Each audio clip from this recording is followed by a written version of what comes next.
Hello, my loves. Welcome to Deep Luteal and our rituals for Deep Luteal. So, go back and watch the Luteal if you haven't watched it yet. Deep Luteal follows Luteal, and it's a bit like putting whipped cream and ice cream, whipped cream and a cherry on top of a sundae. Deep Luteal is Luteal is the base, and then Deep Luteal is what comes next. In fact, when we get to taste in the ritual, we'll talk about it being basically the condiment. So if you haven't gone to see it, go grab it. The other bit of housekeeping is, yes, at the end of this month, I am picking a winner for a digital copy of my book, The Revolution Will Be Bloody. And to enter, you have to go comment on the live that I did here on menstrual ritual. So I had to do a little bit of scrolling at this point, but I think you can do it. I have faith in you. All right, so we are talking about the luteal.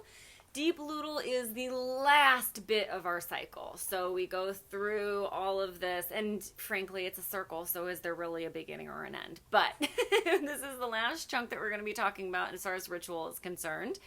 And it's the very last 4-ish days right before you get your period. So in the luteal phase, we have that feeling of a second wind. We talked about that in the luteal ritual. And we are in this part here where we're talking about going up and back down. That's our progesterone and our estrogen that goes up, down, second wind, and then back down. So this is that bit of second wind energy that we'll get. And when we come down that last bit of roller coaster, then we're officially into deep luteal. Now, one of the ways that we talk about deep luteal is that you just kind of suddenly go, oh, I am done. Like, I'm just suddenly stick a fork in me, done. You'll feel things like suddenly you're there and now all of a sudden you feel like you've got no wind in your sails, or you'll be looking at the computer and all of a sudden the computer is just like, what's happening? Where are we? What's going on? So it's definitely a feeling that the more you chart and the more you pay attention, you start to understand what that feels like. A lot of my business clients, and myself included in this, will just one day be looking at the screen and realized I've stared at the same page for an hour. I've reread this paragraph 50 times. I've been staring at this graphic for an hour and haven't gotten anything done. So it's just kind of this awareness that all of a sudden you've come to a screeching halt, even though there's no reason for it. There is a reason for it. It's your hormones, and it's not wrong. Okay. If you have been doing everything in flow, you got an amazing amount of stuff done in the first third of your month, and now you get to kick back and relax and reap the rewards. Remember how we talked about the ovulation being the summer, and then we have to come into winter, and we need that winter time, and how ovulation, the key is not to cling to that sun, but to actually allow yourself to gracefully descend into luteal and deep luteal. This is part of that enjoying the reward, enjoying reaping of the goods of the services, so to speak, and being able to kick back and do a little bit of self-care and relaxing now. Doesn't mean you have to stop. It just means it's time to slow down, like substantially slow down. So this is also the phase of your cycle when PMS or PMDD symptoms are going to happen. And remember, they are not an unavoidable part of your cycle. They're in hormonal imbalance. They can be balanced. It's not something you have to live with. It's not a curse. It's not just part of being a woman. It's absolutely something that you can prevent. There's a whole bit about that in my book, so feel free to grab a copy. You may have some mood swings in this phase, a bit of emotional sensitivity, very normal. Commercials might make you cry, within the realm of normal. It's not something to be worried about. It might be a sign that it's time to turn off the TV. Get off the screens. Go relax. If you're getting into the place where you feel like murdering someone, that's a problem. Okay? So there's a difference. The beauty, the gift of the deep luteal phase is that you no longer have the ability to tolerate bullshit. It's gone. Your bullshit meter is finally tuned at this phase, and you just cannot deal with it anymore. And that's a good thing. That's how change is made. That's how forward progress is made. That's how evolution takes a leap. You just cannot sit there in the BS anymore. You got to move through it. And the beautiful thing is that this phase of the cycle is telling you exactly where the BS is coming from. And it might be you, but it might be someone else, or it might be a situation, it might be a relationship that you're in that needs to shift, change, be talked through. You might have put yourself in the wrong place at the wrong time. It might just be the wrong place at the wrong time, but whatever it is, you're going to be acutely aware of it if you're paying attention and you're seeing it as an asset instead of a negative. You can make amazing shifts in your life in that perspective.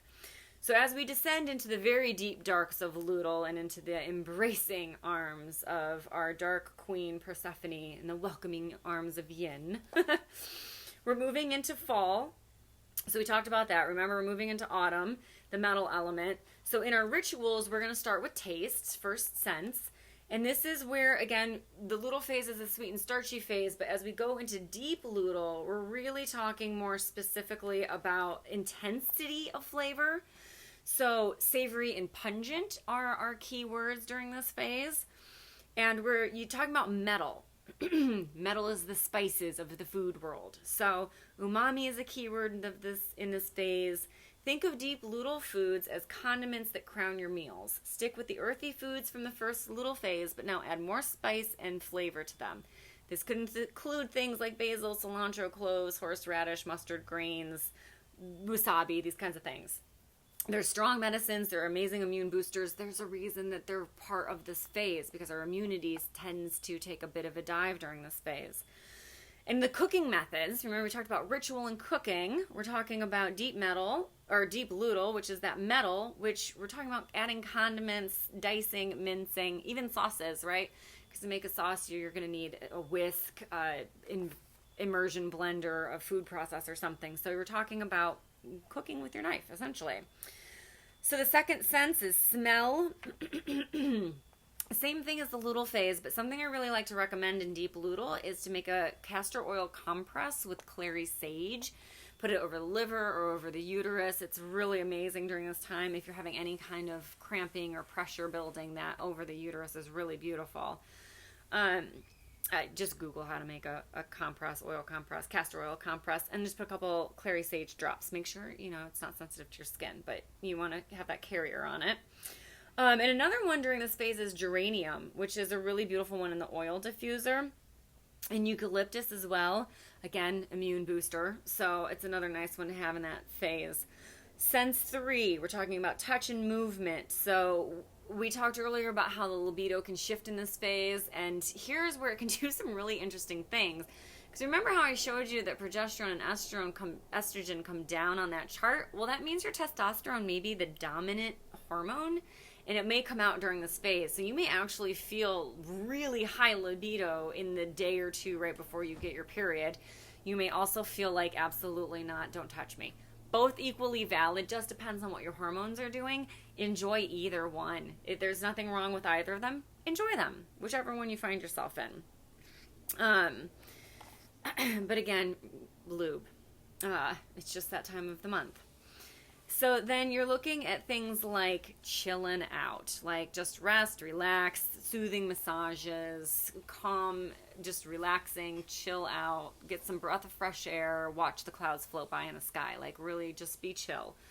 Sight and sound, that again, relaxing. In Luteal phase, you'll want to finish up these projects at the beginning of it. But when you get into the deep Luteal, you're going to want to shut things down. So one day you're going to be looking at a screen and just be unable to focus your eyes.